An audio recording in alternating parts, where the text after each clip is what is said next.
Eu quero saudar você e a sua família com a graça e a paz de nosso Senhor e Salvador Jesus Cristo. Tenho no meu coração e trago na alma uma alegria imensa por poder participar das celebrações dos 137 anos desta igreja. Que bênção, que maravilha! A minha oração, o meu desejo sincero é que o Senhor continue abençoando poderosamente cada família, cada pessoa, cada indivíduo que compõe o rebanho do Senhor chamado Primeira Igreja Batista do Rio de Janeiro. Quero registrar a minha gratidão ao pastor João Soares da Fonseca, meu amigo do peito há tantos anos, por me conceder esse privilégio. Deus abençoe o pastor João, a sua esposa, Deus abençoe o seu ministério aqui nesta igreja. Eu quero convidar você a abrir ou acessar a sua Bíblia para lermos a palavra de Deus na segunda carta do apóstolo Paulo aos Coríntios, no capítulo 5. Eu lerei os versos 14 a 21. Leio na versão Almeida, século 21. Diz assim a palavra do Senhor: pois o que nos motiva é o amor de Cristo, porque concluímos que se um morreu por todos, logo todos morreram. E ele morreu por todos para que os que vivem não vivam mais para si mesmos, mas para aquele que por eles morreu e ressuscitou. Assim, daqui por diante, não conhecemos ninguém segundo os padrões humanos. E ainda que tenhamos conhecido Cristo segundo os padrões humanos, agora não o conhecemos mais desse modo. Portanto, se alguém está em Cristo, é nova criação. As coisas velhas já passaram e surgiram coisas novas. Mas todas estas coisas procedem de Deus, que nos reconciliou consigo mesmo por meio de Cristo e nos confiou o ministério da reconciliação. Pois Deus estava em Cristo reconciliando consigo mesmo o mundo, não levando em conta as transgressões dos homens, e nos encarregou da mensagem da reconciliação. Portanto, somos embaixadores de Cristo, como se Deus vos exortasse por nosso intermédio. Assim, suplicamo-vos por Cristo que vos reconcilieis com Deus. Daquele que não tinha pecado, Deus fez um sacrifício pelo pecado em nosso favor, para que nele fôssemos feitos justiça de Deus. Deus abençoe a leitura da sua palavra e possa o Espírito Santo aplicá-la ao nosso coração. Um por todos e todos por um. Há dois fatos históricos relacionados com este título que eu gostaria de recordar. Em 1844 foi publicado um romance de Alexandre Dumas chamado Os Três Mosqueteiros. Athos, Porthos, Aramis e D'Artagnan se tornaram personagens muito famosos. O lema "um por todos, todos por um" foi por eles tomado como expressão da lealdade de uns pelos outros, independentemente das circunstâncias que passavam. Em 1868, após tempestades de outono que causaram tremendas inundações na Suíça, foi lançada uma campanha para despertar o sentimento de dever, de solidariedade e de unidade nacional no povo daquela então jovem nação. O lema da campanha foi este: um por todos, todos por um. Há quase 2000 anos, entretanto, esse assunto foi tratado pelo apóstolo Paulo nesta segunda carta aos Coríntios.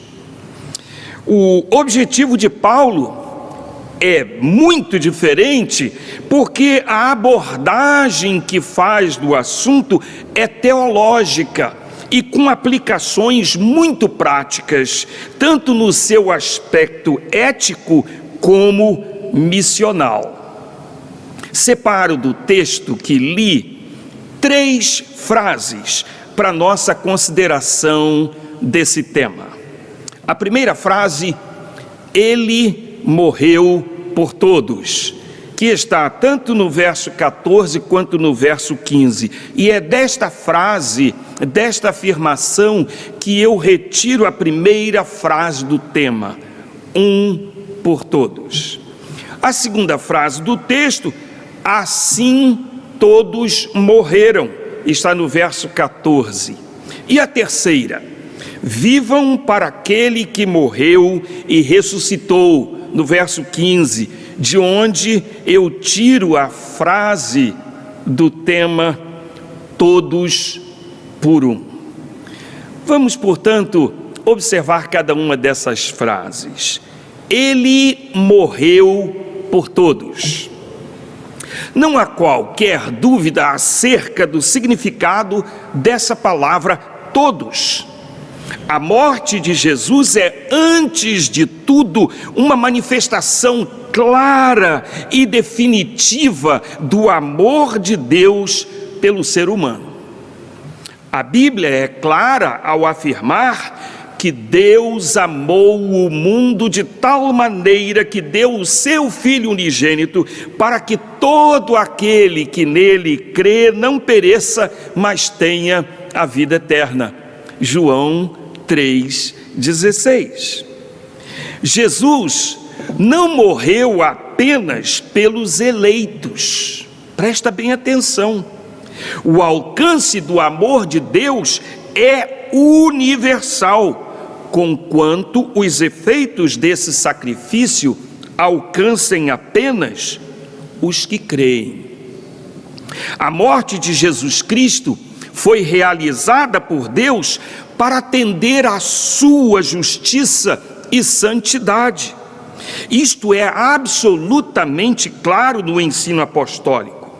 A única forma de Deus, na sua soberana graça e por seu imensurável amor, demonstrar ser justo e justificador, foi punir o pecado dos seres humanos na pessoa do seu próprio Filho, para então justificar todo aquele que demonstrasse sua fé em Jesus como Salvador e Senhor.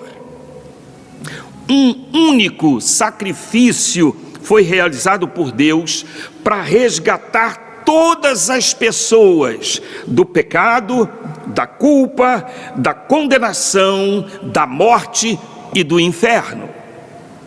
Uma vez que nenhum ser humano, por mais virtuoso que fosse, pudesse apresentar sacrifício suficiente e eficaz para garantir a sua própria salvação, Deus ofereceu o seu próprio Filho, o Cordeiro sem defeito, como sacrifício aceitável, suficiente e eficaz, que garante eterna e perfeita salvação a todos.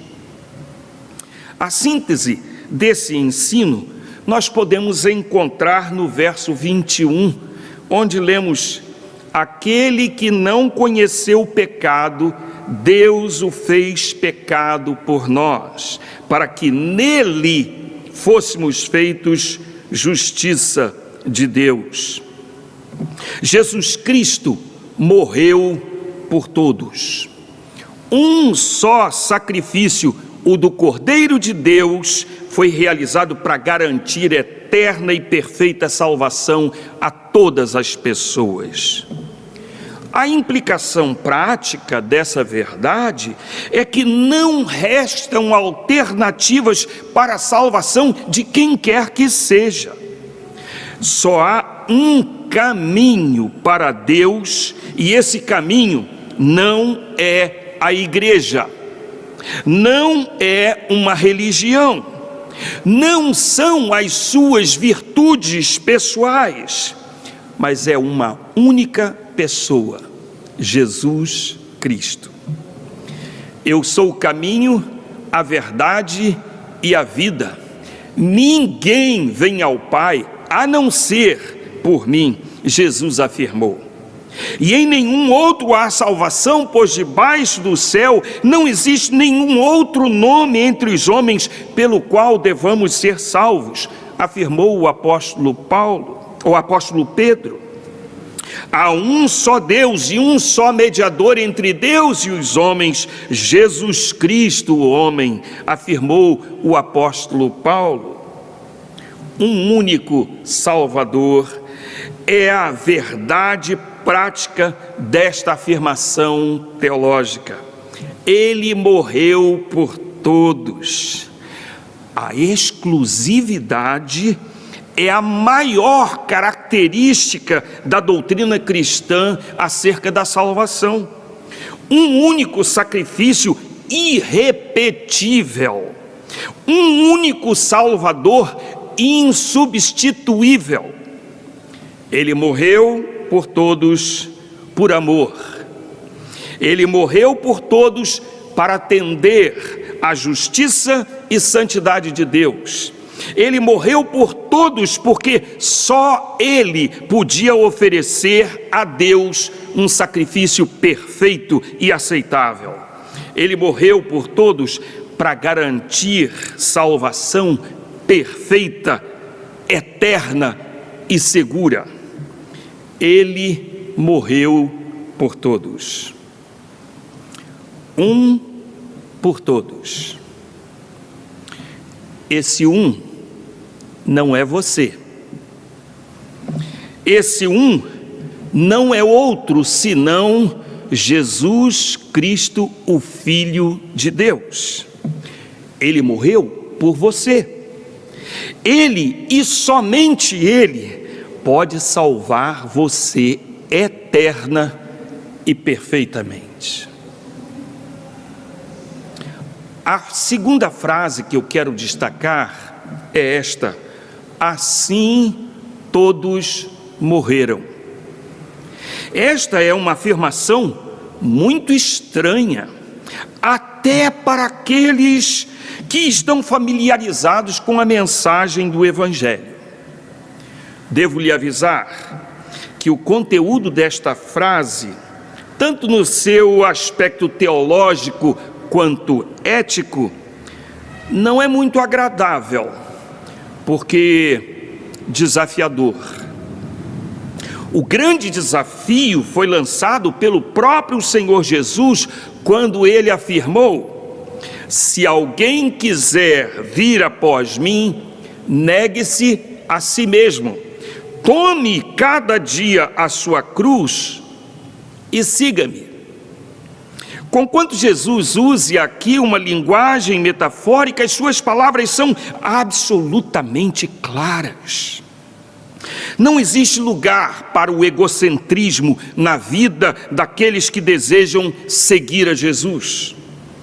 A renúncia não é uma opção, mas uma imposição. Renúncia até da própria vida.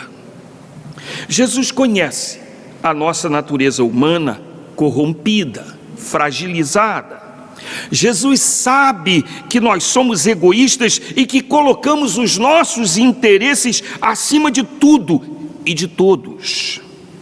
Por isso Jesus afirma que a sua morte deve ter para nós implicações éticas e sociais. O apóstolo Paulo compreendeu perfeitamente esse desafio e ele o encarou encarnou pessoalmente. O seu testemunho é tremendo. Já estou crucificado com Cristo e vivo não mais eu, mas Cristo vive em mim. E a vida que agora vivo na carne, vivo-a na fé no Filho de Deus, o qual me amou e se entregou a si mesmo por mim. Morrer com Cristo é morrer para o pecado, é buscar uma vida de santificação, e é disso que o apóstolo Paulo fala em Romanos capítulo 6, versos 11 a 14, que passo agora a ler. Assim também vós, considerai-vos como mortos para o pecado, mas vivos para Deus em Cristo Jesus nosso Senhor. Não reine, portanto, o pecado em vosso corpo mortal, para lhe obedecerdes em suas concupiscências, nem tampouco apresenteis os vossos membros ao pecado por instrumentos de iniquidade, mas apresentai-vos a Deus como vivos dentre mortos, e os vossos membros a Deus como instrumentos de justiça, porque o pecado não terá domínio sobre vós, pois não estáis debaixo da lei, mas debaixo da graça. A morte de Jesus por mim deve produzir em mim uma atitude permanente de guerra contra o pecado, contra a minha natureza decadente e rebelde, contra a tendência de ser independente de Deus, resistindo à tentação de ser eu o guia e orientador das minhas decisões. A morte de Jesus deveria produzir em mim também um sentimento de insuficiência, buscando nos outros o companheirismo, a comunhão, a solidariedade, a mútua compaixão e o amor recíproco. Afinal, somos todos dependentes de Deus, da sua infinita graça e misericórdia. Somos todos salvos e remidos pelo sangue de Jesus. Somos todos peregrinos em busca da nossa pátria celestial. Somos todos alvos das tentações, das ciladas e armadilhas do inimigo comum de Deus e das nossas almas.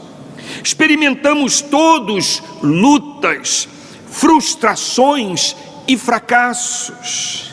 Alimentamos todos a mesma esperança do socorro de Deus para vencermos as dificuldades comuns. Assim como Jesus morreu com os braços abertos, devemos nós também morrer para os interesses particulares e estendermos as mãos uns para os outros, no esforço de alcançarmos os interesses do reino. Assim, todos morreram. Entendeu o desafio? Não tenha medo de renunciar seus interesses pessoais. Não tenha medo de morrer para si mesmo e para o pecado. O resultado é muito melhor do que você alguma vez imaginou. Olhe mais para o todos do que para si mesmo.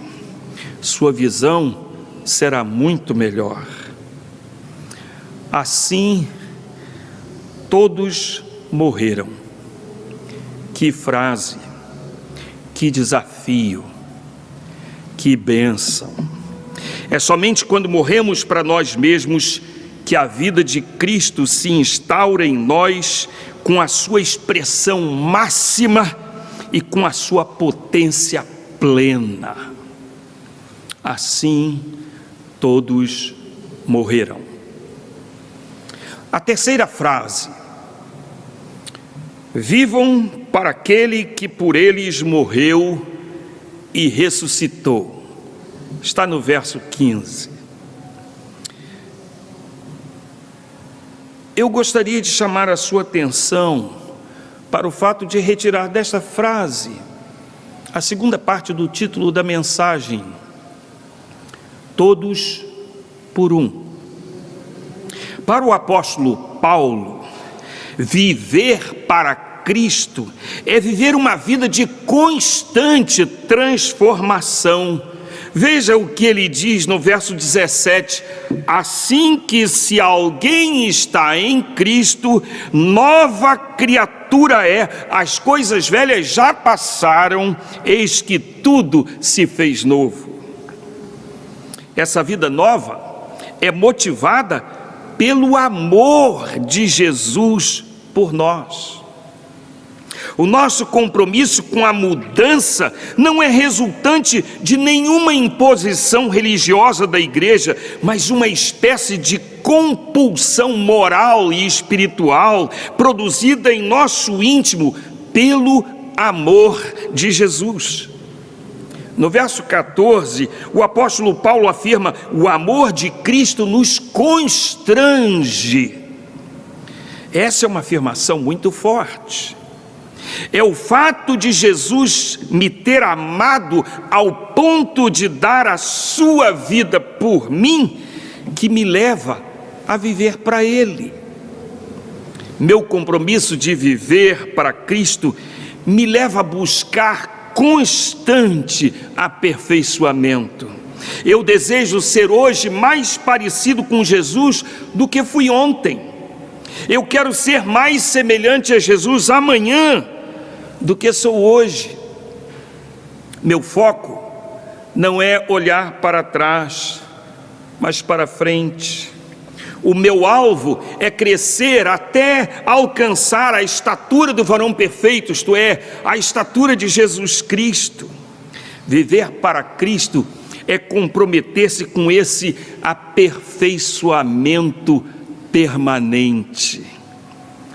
O desafio da transformação não me é imposto pelas constantes mudanças na cultura, nos modismos, na tecnologia, mas pelo amor que Jesus demonstra por mim, porque o amor de Cristo me constrange a viver para Ele.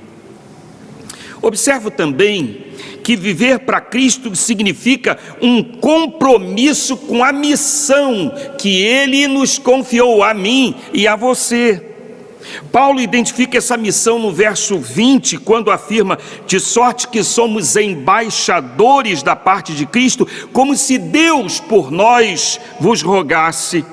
Rogamo-vos, pois, da parte de Cristo, que vos reconcilieis com Deus.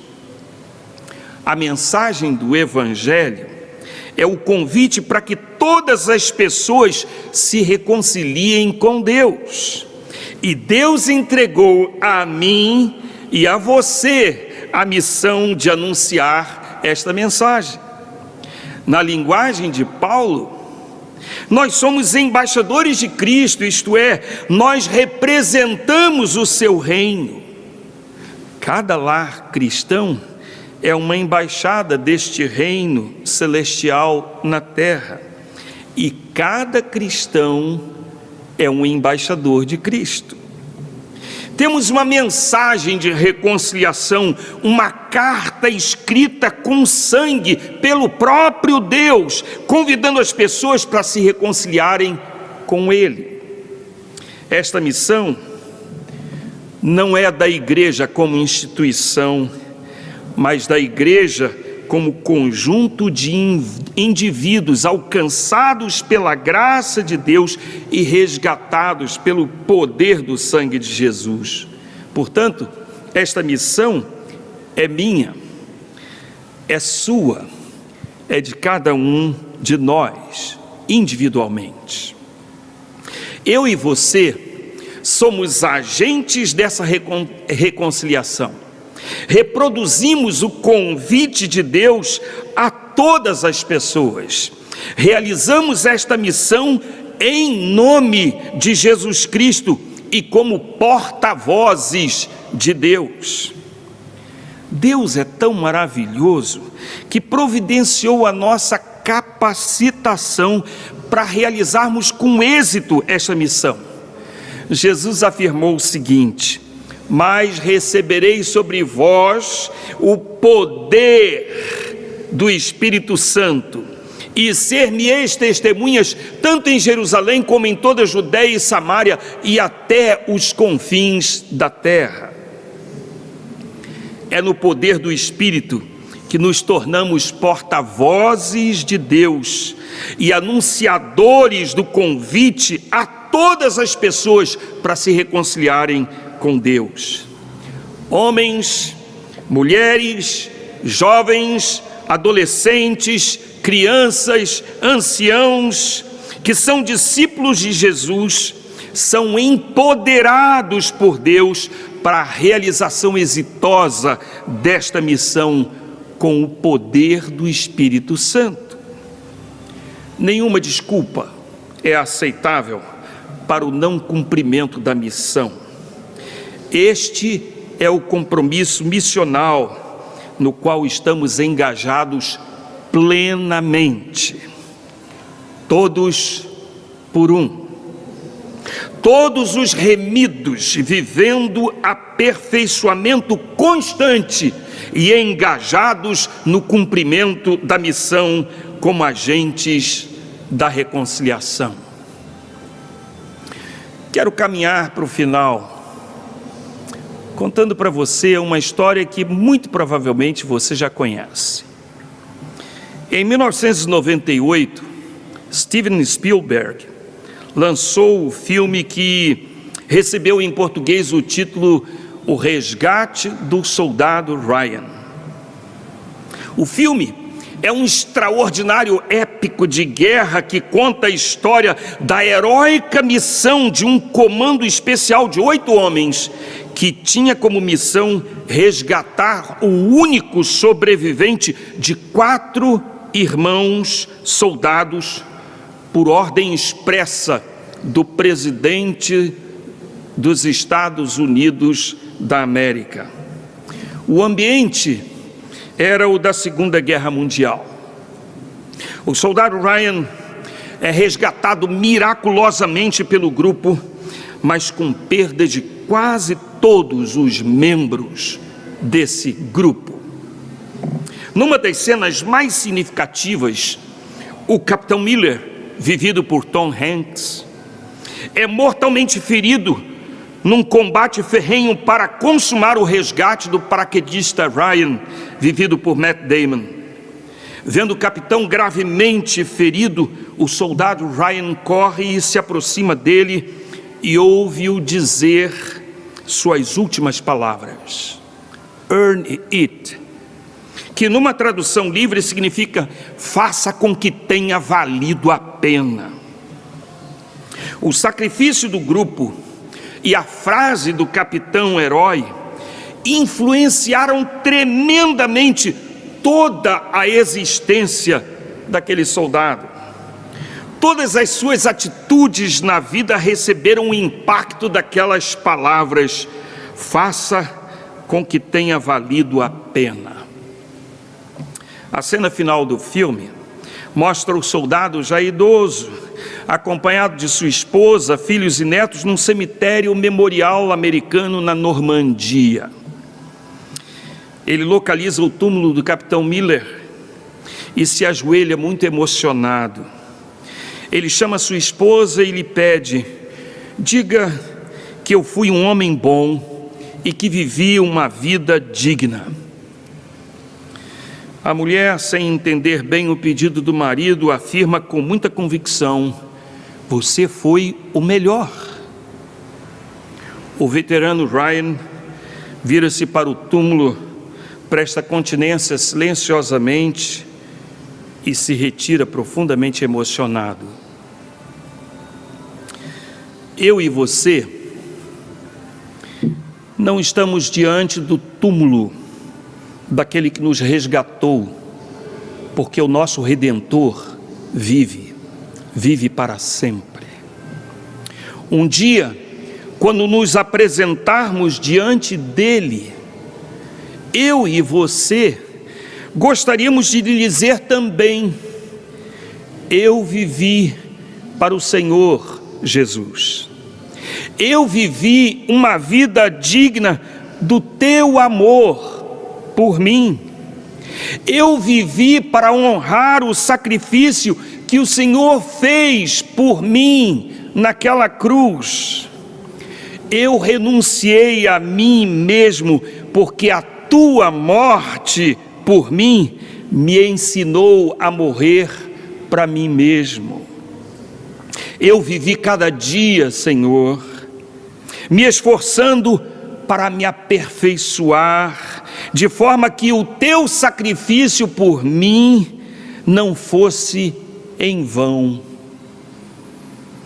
Eu me comprometi com uma vida de santidade e jamais deixei de ser teu embaixador.